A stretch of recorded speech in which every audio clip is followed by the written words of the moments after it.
Je voudrais surtout citer la construction du stade omnisport d'Avrancourt qui est en cours de réalisation et presque achevé. La mise en œuvre du projet d'extension et de densification électrique du réseau PEDER dans certains villages et quartiers de ville d'Avrancourt. Le projet d'aménagement des voies et pistes rurales dans la commune d'Avrancourt. La réalisation en cours d'une adduction d'eau villageoise à Afandi-Tamin dans l'arrondissement de Diomon. Cette infrastructure va desservir les 13 villages de cet arrondissement avec possibilité d'extension vers les villages limitrophes. Vous accompagnez le développement partout et nous en sommes fiers. Vous labourez partout sans désemparer et nous en sommes séduits. C'est le moment de penser à la maison de vos enfants, la maison Avrancourt. Je me fais ici et maintenant le devoir de vous exprimer toute la reconnaissance des populations de ma commune pour les nombreuses réalisations dont elles sont bénéficiaires depuis votre avènement. Qu'il s'agisse de l'électricité, de l'eau potable, de l'éducation, de l'agriculture, de la santé, de la gouvernance locale, de la sécurité, des pistes ou des infrastructures marchandes, pour ne citer que ces secteurs-là, notre commune a connu des réalisations.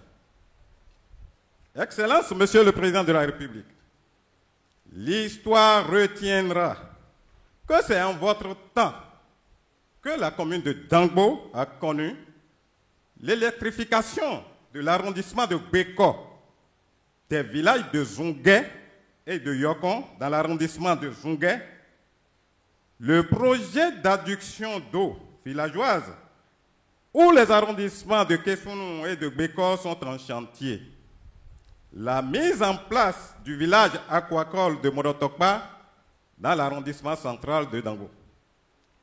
Un début d'aménagement de la rive gauche de notre vallée à travers le projet Payavo, l'achèvement du marché central de Dangbo sur PIP et la construction de 2 autres à Malomé par Payavo et Akma.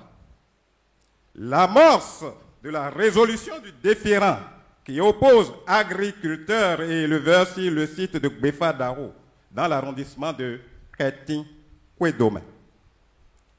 La couverture à 79% de nos écoles en cantine scolaire, soit 52 écoles sur les 66 que compte la commune de Dangbo.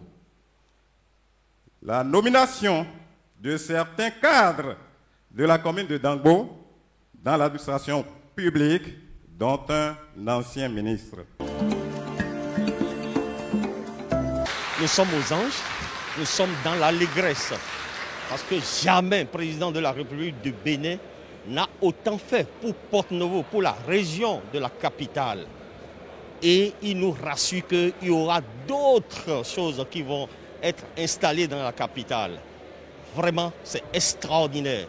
Ça prouve que ce président aime vraiment la capitale. Et c'est dans ce souci que les enfants de la région de la grande capitale ont créé une association pour un redimensionnement de la capitale parce que, je vous le rappelle, Porto-Novo est la plus petite capitale de l'Afrique de l'Ouest, voire de l'Afrique tout entière.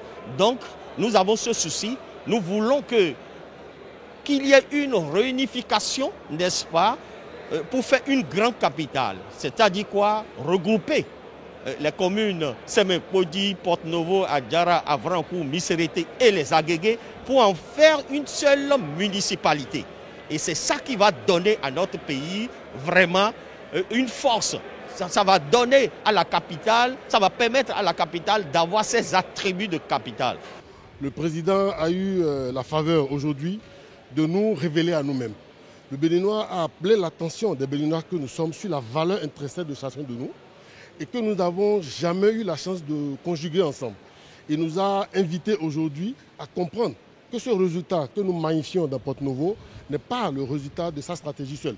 Ce n'est pas le résultat de son seul génie, que c'est le résultat du génie des Béninois, de tous les Béninois, du plus petit au plus grand, du plus intellectuel au moins intellectuel. Il a appelé la conscience des Béninois aujourd'hui parce qu'il s'est dit qu'il s'exprime de la capitale du Bénin. Et donc aujourd'hui, il s'est exprimé à tous les Béninois et non seulement aux Porto-Noviens. Il a appelé l'attention des Béninois de prendre conscience de leurs valeurs et de savoir à l'avenir conjuguer ensemble. Parce que seul, on va vite, mais ensemble, on va très loin. Et nous venons de très loin. À Porto-Novo, nous extasons aujourd'hui sur les résultats de la ville. Aujourd'hui, les résultats de ce gouvernement crient et font beaucoup de bruit en silence. Mais le président nous a rassurés que pour lui, la pose de la première pierre était une phrase qui a été galvaudée, mais que c'est une pose de première pierre que nous avons connue à Porto-Novo.